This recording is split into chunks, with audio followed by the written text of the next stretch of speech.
Hello, my name is Bianca Winship, and the following presentation is a demonstration of effective vocabulary strategies to support content literacy for EDU 742 at the University of New England. Vocabulary acquisition is an essential aspect of reading development, especially in the intermediate elementary grades where students need to be proficient in academic and domain-specific language to succeed. Traditionally, students would be given a list of words to memorize related to a content area or provided with a list of words with their definitions to reference. Fisher and Frey state that vocabulary instruction, like other aspects of curriculum, must be taught for depth and transfer. In order for students to retain and apply new vocabulary, a variety of authentic instructional strategies should be implemented to support vocabulary development. The first of two vocabulary strategies that I will review include the Generative Vocabulary Matrix. The GVM is an explorative and authentic experience that activates prior knowledge for students. For example, at the onset of a science unit involving wetlands in a fourth grade classroom, students explore several text sets on the subject. Their exploration is structured in that students are searching for words that are specific to the topic, its process and function. Students can explore the text individually, in partnerships, or small groups to encourage discourse.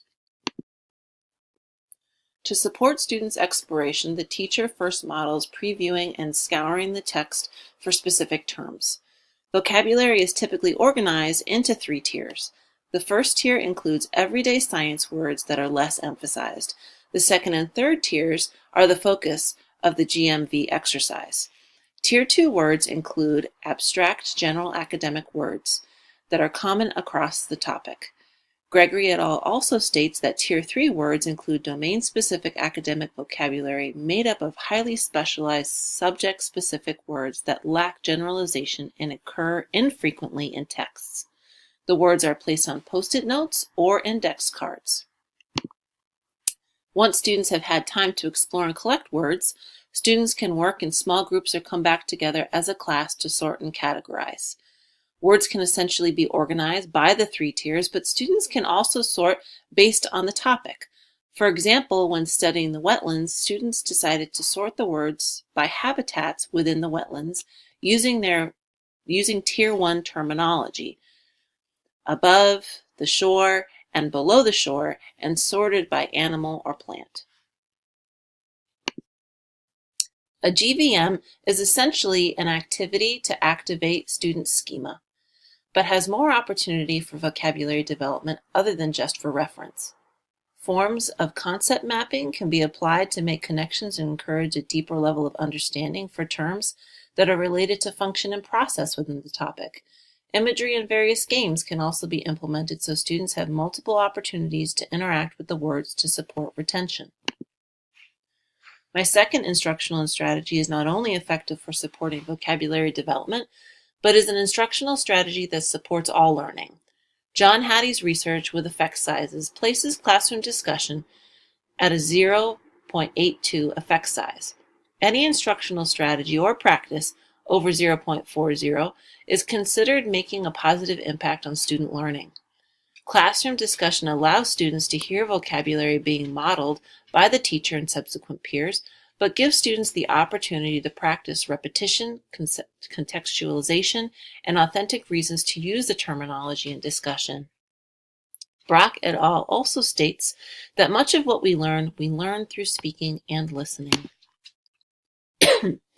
It's important to note that classroom discussion is not a lecture structure where the teacher shares their knowledge with the classroom and students are passive participants, but the exact opposite. For students to learn from a classroom discussion, they must learn the act of conversation.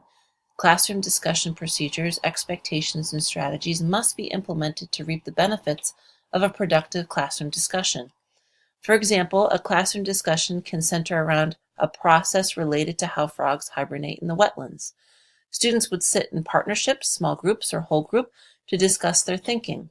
Discussion prompts and procedures are taught so students have a productive conversation, such as repeating or rephrasing another student's idea to check for clarification. Students are also encouraged to question, give examples and counterexamples as a way to support and deepen the discussion. The teacher acts as a facilitator.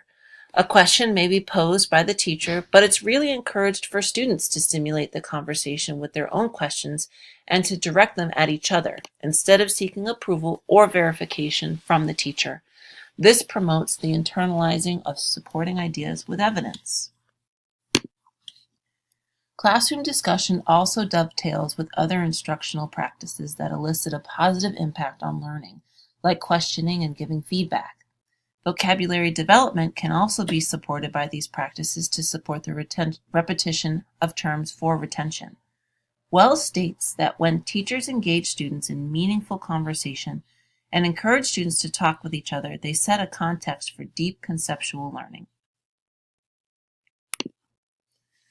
In conclusion, generative vocabulary matrices and classroom discussions are highly effective instructional strategies, not only because they allow students to manipulate vocabulary in various ways, but because both strategies are engaging to the learner. When students engage in authentic and meaningful experience where they are immersed in rich vocabulary, retention is likely. The process of establishing vocabulary is best stated through Gregory et al.'s work and best practices at Tier 1. Words are not just words. They are the nexus, the interface between communication and thought. When we read, it is through words that we build, refine, and modify our knowledge. What makes vocabulary valuable and important is not the words themselves so much as the understandings they afford. Thank you for listening to my presentation, and I welcome your feedback regarding my vocabulary demonstration.